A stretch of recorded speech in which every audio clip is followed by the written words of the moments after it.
So you will find jerk chicken throughout the island. It is meant to be a very casual lunch. You just eat it off your plate with your fingers, and you can try jerk pork, jerk chicken, jerk fish. Basically, they jerk everything in Jamaica. So coming down, if you are a foodie, the food on island is fantastic. So we really encourage you, if you're coming down, to go out and try some of the local spots for food, venture out, try that hole in the wall, or go try some fine dining, because Jamaica really is a foodie destination.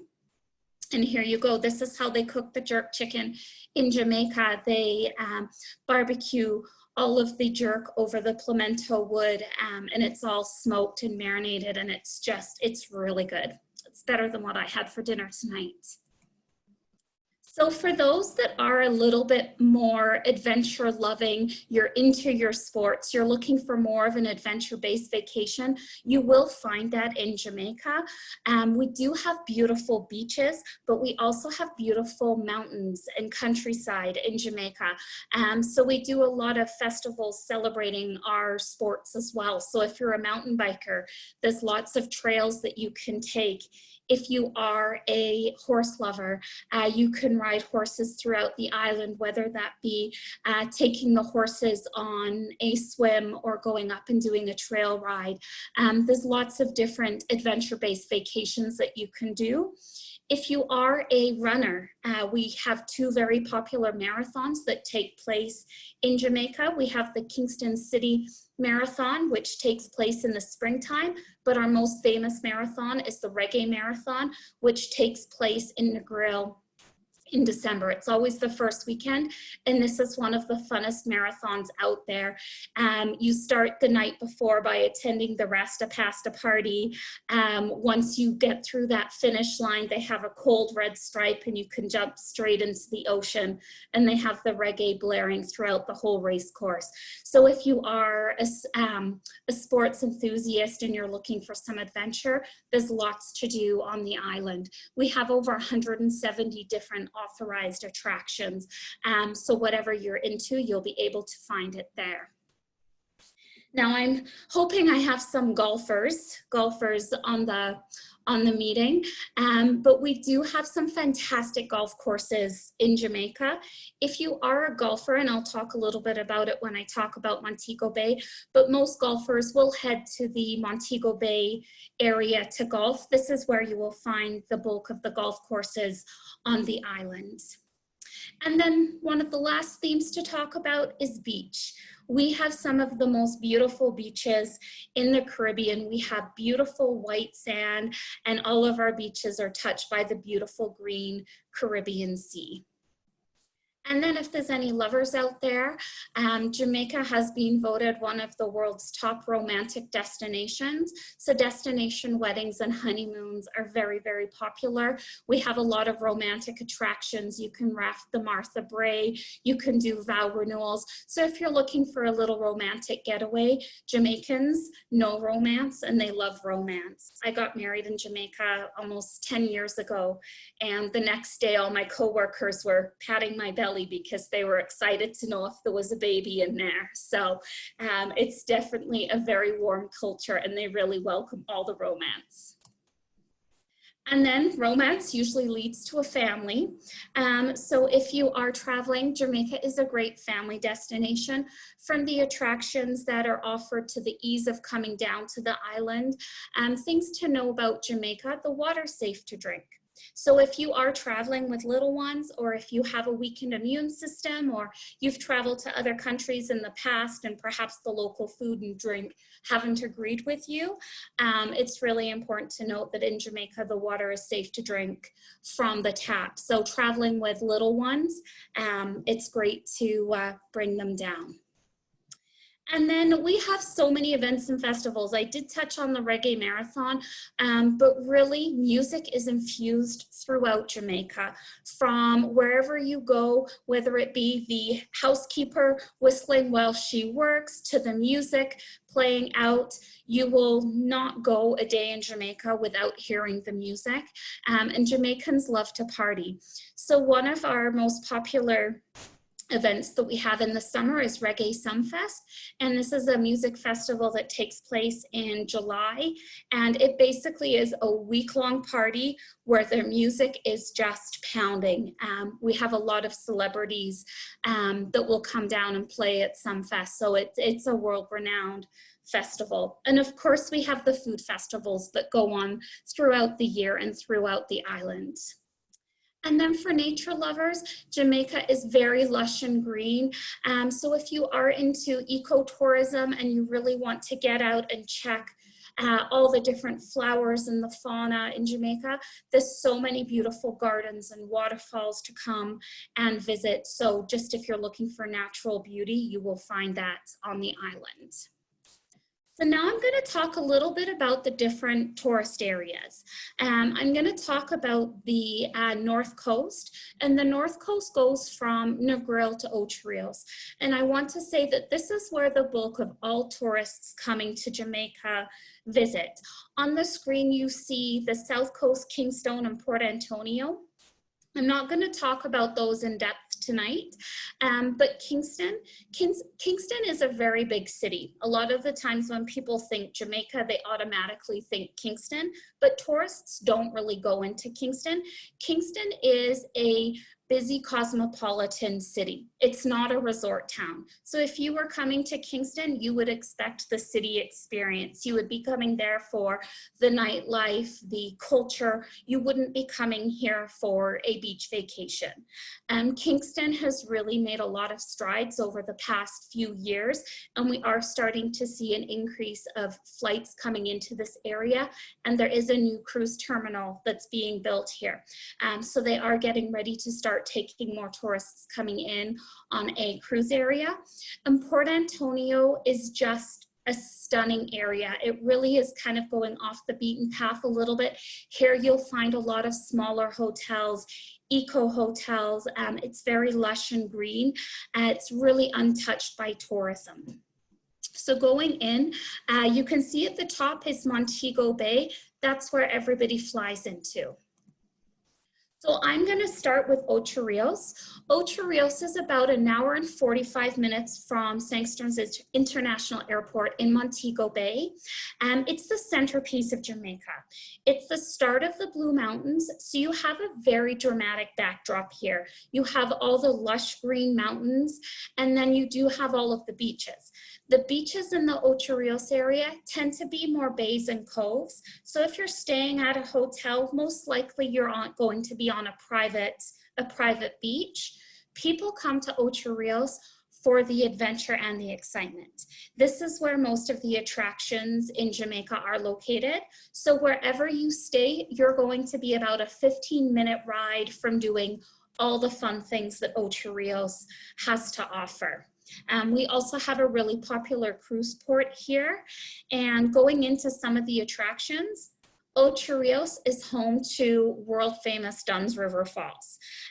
This is a waterfall that takes about 45 minutes to climb. It's made of limestone, so I want to say it's somewhat easy to climb up. You hold hands, you form a human chain, and you make your way all up to the top of the waterfall. This is a really fun attraction if you're coming in off a cruise ship for the day, or if you're staying at one of the hotels in Ocho. A lot of people will also come in from the Montego Bay area to climb the falls for the day, and they're just beautiful. The falls themselves, they flow into the bottom of the beach. So you start at the bottom of the beach and you make your way all the way up to the top. So one of our popular attractions in the Ocho area is the Blue Mountain Bicycle Tour. And this is a tour that I really recommend for people who are looking to get out and really see the local Jamaican culture. They're looking to experience nature and just have a really fun day out. And this is a bicycle tour where you're basically riding downhill for the whole day. So the van will take you to the top of the mountain, and then you slowly meander your way down. So you do stop at a coffee plantation and check out the local coffee. There is a small waterfall that you'll go by, and you can cool off in the waterfall, and you just slowly make your way down. So it's a great way to see the countryside in Jamaica. And next door to Dunn's River Falls is Mystic Mountain. I'm sure most of you have seen the movie Cool Runnings with the Jamaican bobsleds. Well, Jamaicans are entrepreneurs. They know how to hustle, so there was no way that they weren't going to capitalize on the success of the Jamaican bobsled team. So there is an attraction in Jamaica dedicated completely to the bobsled. So here you start at the bottom of the mountain, and you take the Sky Explorer all the way up to the top. There are beautiful views of the ocean and the town of Ocho. Once you get up to the top, you can zip line. There is a small museum honoring famous Jamaicans, but most people come up here and they're coming to ride that bobsled roller coaster. So this is fun for anybody who's looking for a little bit of adventure. And then one of the newest attractions that has opened up in the Ocho Rios area is the Yaman Adventure Park. Now, when you think about planning a trip to Jamaica, I think the last thing you would think about doing is riding a camel. But if you're looking at riding a camel, you can do it here at the Yaman Adventure Park. And this is if you're looking for adventure. So they have all the quaddings, they have the chitney that will take you around for the tour, horseback riding. They also offer cooking lessons here. So this is just a fun afternoon out if you're looking to try something a little different. And then going to the Zion bus tour. This is probably one of the, if you are a music lover and you love Bob, most people will take the One Love tour.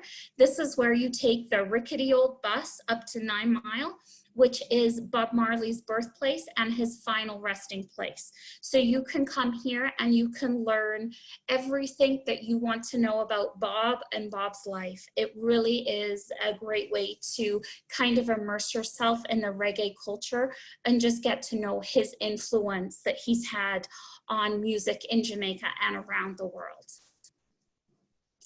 One of our more natural attractions in Jamaica is the Green Grotto Caves. This is a 25-hectare underground limestone cavern just on the outside of Ocho Rios. Here you can go in and you can see the different caves and the caverns. It's a very laid back tour. We have won quite a few awards for this. We do have all of our Green Globe certifications on this as a natural attraction. But the Green Grotto Caves have a really cool history. So back in the 17th century, this is where a lot of Spaniards would hide as they were being driven out by the British. And then in the early 20th century, it was also used by the Jamaican government to store rum. So it does have a really cool history. So if you're into caves, this would be a fun one to check out. So now I'm going to move into Montego Bay. Montego Bay is referred to as the complete resort. Most of the hotels here are located within 20 minutes to the airport. So if you've come off that long flight, a lot of people like to just stay put and not travel too much further from the airport. But Montego Bay offers a little bit of something for everyone. So if you're into nightlife, you want to go out and just party all night, Montego Bay is where you want to be.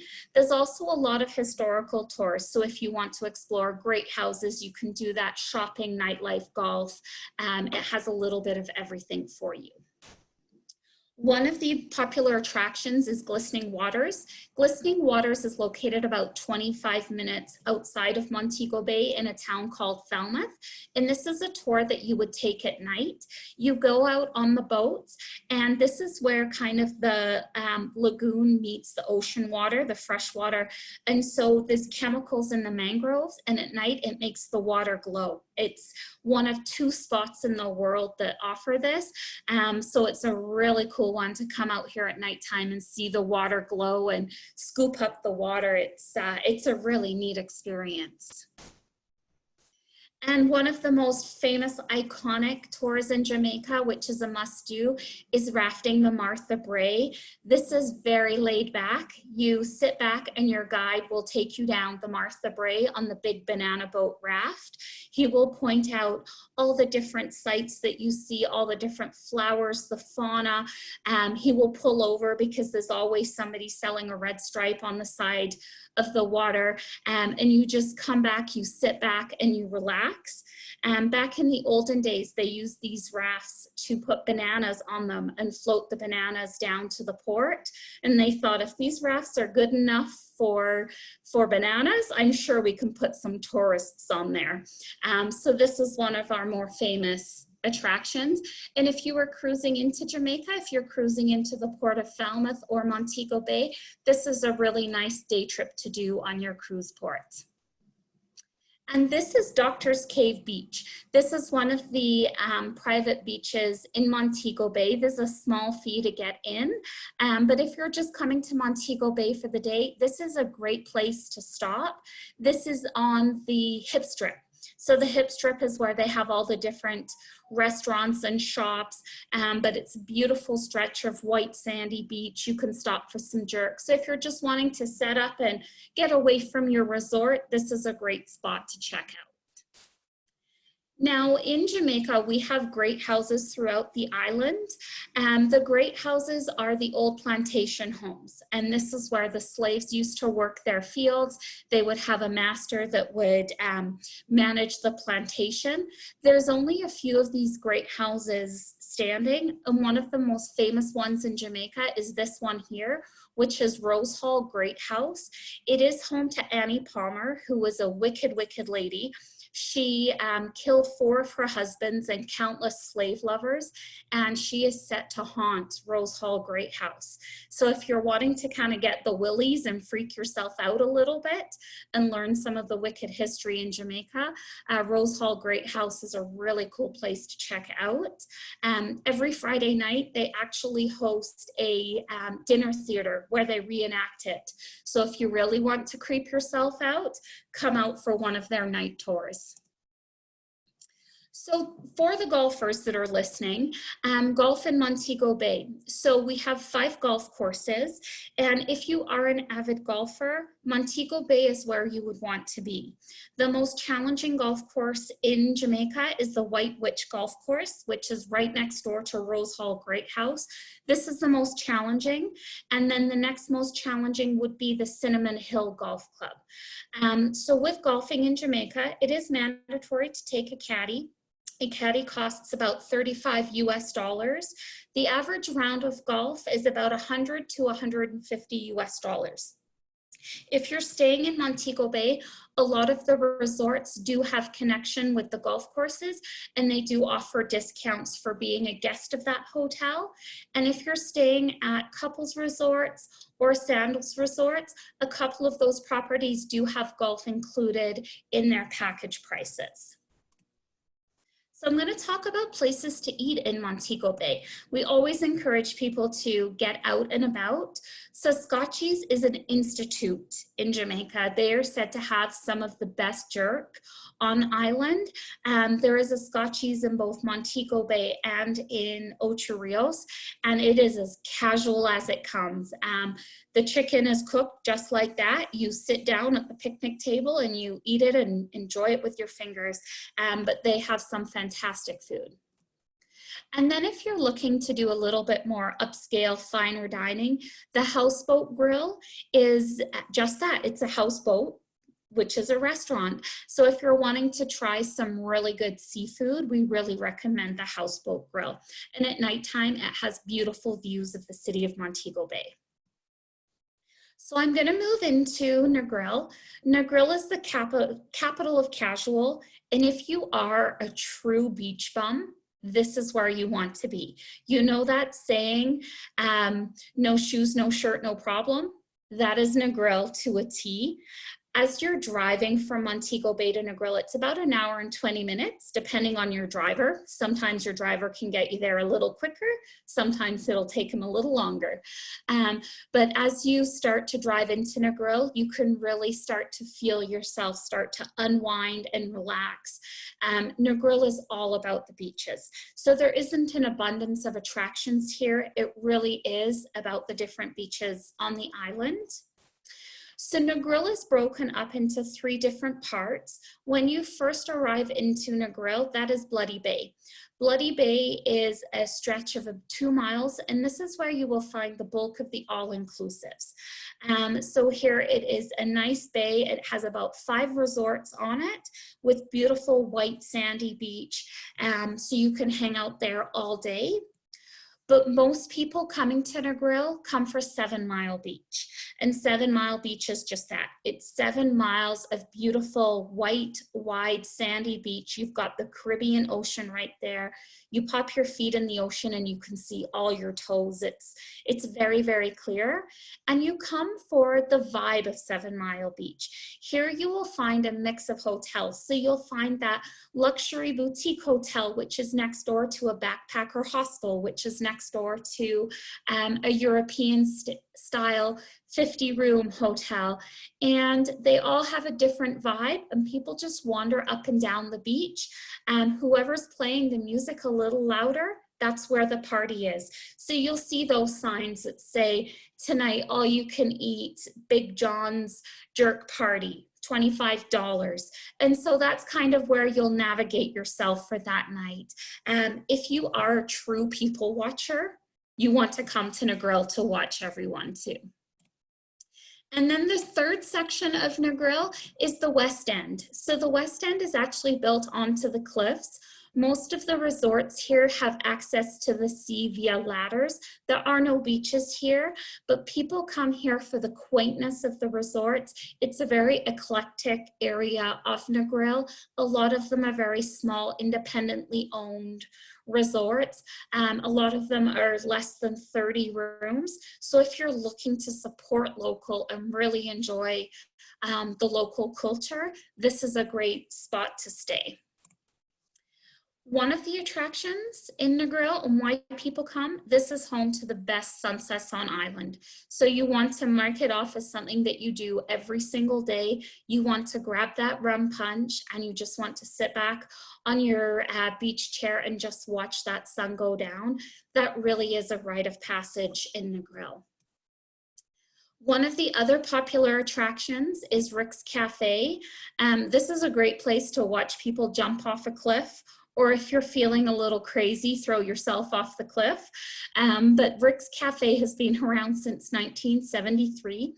Most people will head here mid-afternoon. A lot of people will come on a catamaran tour, or they will take a van shuttle offered through their resort over to Rick's Cafe, and this is where you just watch people jump.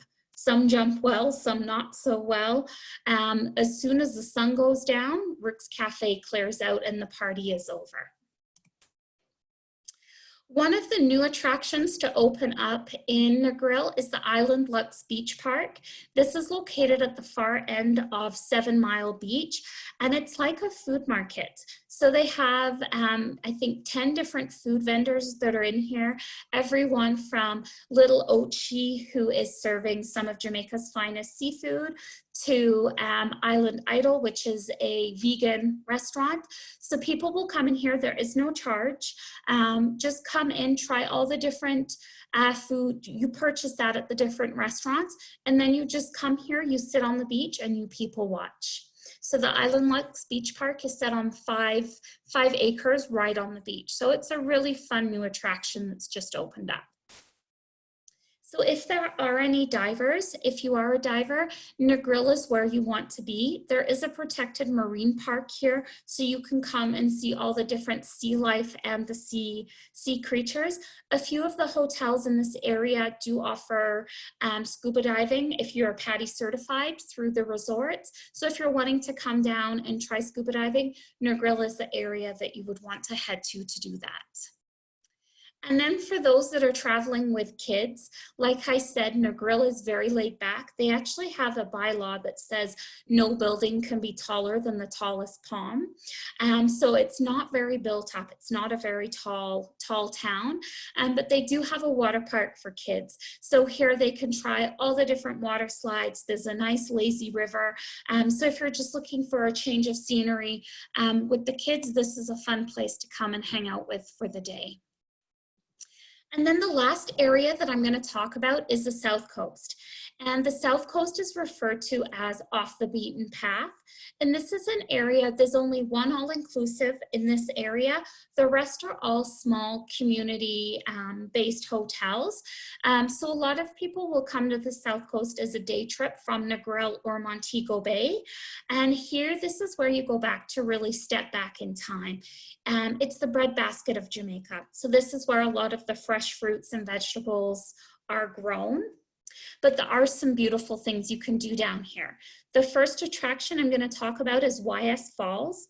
A lot of people staying in Negril, sometimes they're a little disappointed to find out that going to Ocho is 3 hours and they think they're going to miss out on the adventure of Dunn's River Falls. But you can head to the South Coast and do YS Falls. This is one waterfall that cascades down into 7 different pools of water. There is a staircase beside the falls, so you can wander up the stairs, and then you can swim in the different pools of water. And then they do have pools down at the bottom if you want to swim, and they have a gift shop. There's also a jerk center there, so you can have some lunch. But the setting of YS Falls is just so beautiful. It's very untouched by tourists. So when you go, you really do feel like you have the whole waterfall to yourself. This area is very lush and green. So there's all the different flowers, the fauna. You do have to take a tractor up to the falls. So it really is a pretty day out. And if you are a bird lover, the Black River Safari in the South Coast is a really nice boat ride. It takes about an hour and a half to go out. And here your guide will take you through, will point out all the different birds. This is the only river in Jamaica that has crocodiles. So you're able to see them most of the time in their natural habitat. So it's a really nice trip out on the boat. And then one of the main reasons why people come down to the South Coast is they want to experience the Appleton Estate tour. So here you can, if you think you knew about rum before, you're really going to learn about rum on this tour. So you can go through and you can tour the factory. You can see how the rum is distilled in the oak barrels. You can see how it's made from crushing the sugar cane and so on. But the big part of the Appleton Estate is their education center. They have 20,000 square feet. So they will teach you everything you need to know about rum. So how to tell the vintage, what it pairs well with. It is a really wonderful experience. And they also have a large retail store here, so you can try all the rums. That's what most people come for, to try all the rums, and then you can purchase them all at a discounted price. So this tour pairs very well with YS Falls. We really recommend you do YS Falls and head over to the Appleton Estate and spend your afternoon there. And so that really brings me towards the end of talking about the different resort areas, attractions, things to do. When you come down to Jamaica, there's something for everyone. So it doesn't matter what kind of style of accommodation you're looking for, what your budget is like. We offer a great variety of hotels throughout Jamaica, everything from smaller EP hotels to luxury, adult-only all-inclusive, and everything in between. So there really is something for everyone. The standard in Jamaica is very high because it was a British colony for so long. A lot of that still reigns true today. So the levels of service in Jamaica are fantastic. So we do have a lot of variety there. But that is the end of my presentation. I hope I was able to share a little bit more about Jamaica, maybe make you wish that you were there right now instead of here we are in our spring that's just starting to happen. But I will pass it over to Leah and I will let her moderate if there's any questions. But I just want to say thank you for joining.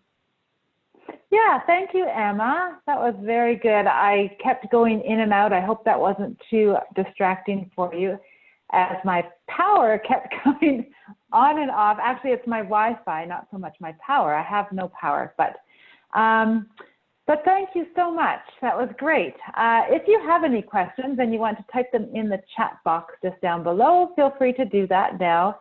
I had a survey to do at the very beginning, but we didn't get that done because I was having issues. But yes, I wanted to know just how many of you had been to Jamaica before. I know there was a few because we were chatting beforehand. And yeah, someone had asked Emma about safety and security in Jamaica. And so I said that I would mention that tonight. If you could just let us know what precautions maybe we should take or what safety is like in Jamaica. For sure. So with Jamaica, I get asked this all the time because Jamaica has a reputation of not being safe. At times on the island, local crime can be high. A lot of the times the local crime are in areas where there is a lot of poverty, and that's where the crime rates can be higher. Jamaica actually has a very low crime rate against tourists. So less than 1% of all crimes that happen in Jamaica are against tourists. So for visitors coming down to the island, you're absolutely safe to leave your resort. You're safe to go into the local grocery store to purchase spices. If you want to go to a local restaurant, tourists really are left alone and you are safe when you come down to the island. We did have a state of emergency. I want to say it was just over 2 years ago. And this was a very proactive measure that was taken by the government because local crime was starting to escalate. And because it is a small island with a high population, this allowed, by declaring that, it allowed the government to send the army in to assist the local police department. And that was able to bring the local crime rate down. Where the pockets of crime happen, these happen in areas where a lot of locals won't even visit. So if you're just as a local going about your day-to-day business, you're fine. If you are a tourist coming down to the island, you're not going to wander into these areas by accident. You're not going to be looking for souvenirs for your mom and then turn around and be like, oh, where did I go? You're very, very safe when you come down. And we do have, I always like to say, you're as safe as you are smart. So if you're going to make poor decisions, poor things can happen to you. So don't have your wallet on full display as you're paying for something and things like that. Really be smart, but don't come to Jamaica and feel afraid because the average Jamaican, they're very warm, very friendly, and very welcoming of you to the island. So I get asked that all the time, but we're very safe on islands. Yeah, and I just usually tell my clients, don't go out alone in the middle of the night, just be smart. Yeah. And Lorraine has asked, is the whole island governed by a president, or do you have what it's called a prime minister? What is it in Jamaica? Yeah, we have a prime minister. We have a prime minister, and very much like Canada, we do have all of our different ministers that manage their different portfolios. Jamaica received its independence back in the 60s, so it still is a fairly new country, but we used to be a British colony. Oh, very good. Okay, and do you have any updates on how Jamaica is coping with coronavirus right now? Yes, yes, yes. I know that is all we talk about these days, but COVID is in Jamaica. As of today, we have just under 400 cases on the island. The island the government has been very, very proactive. Way back before it was just starting to creep up in early March, Jamaica was taking very strict measures with the cruise lines that were coming in, making sure that they had all their quarantine documentation. Because if somebody comes into the island and there's somebody quarantined on the ship, we require that to be disclosed 24 hours prior to people being able to disembark. So Jamaica was very, very aggressive in saying, if you don't have that, you can't come. And it was in the news that we were turning away cruise ships just to do everything that we could to prevent it coming in. With that being said, it is here. The borders to Jamaica are currently closed until May 31st, but they do expect them, you know, as things progress, they'll make the decision closer to them. And they're doing everything they can to take care of the people on island. Tourism is the #1 industry in Jamaica, and they're working really hard to protect that. So when people can start traveling again, we want to make sure that we're ready to welcome people with all the right precautions in place so people feel comfortable, and everything from how the food is handled to the resorts to arriving on island. Yeah, just last month we had all the infrared temperature guns at the airport, so anybody coming in was being tested to make sure they didn't have a fever. Okay, very good. If anyone else has questions as we are going along, feel free to type them in the chat box down below. I was just going to say, I have memories when you were doing Dunn's River Falls. I was telling Guylaine, she's on here as well from Quebec, but I was telling her, my memory of Dunn's River was we stopped there at Ocho Rios for a cruise stop once, and I lost my camera in the water right there, which was really an experience I won't forget anyways, but I was glad I had downloaded my photos off my camera the night before onto my computer. But of course, I lost everything from the falls that day, and then going forward, I had to ask friends for photos. But do you have a favorite area of Jamaica yourself? See, I find that question so hard to answer because I'm lucky enough to go to Jamaica quite a bit. I think I've got over 40 trips to Jamaica in the past 8 years. So for myself, it's tough.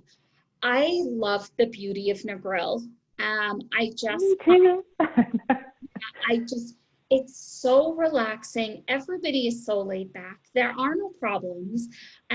Just having those leisurely mornings, and the days just feel so long. And when that sun goes down, you just feel like you've had a really good day.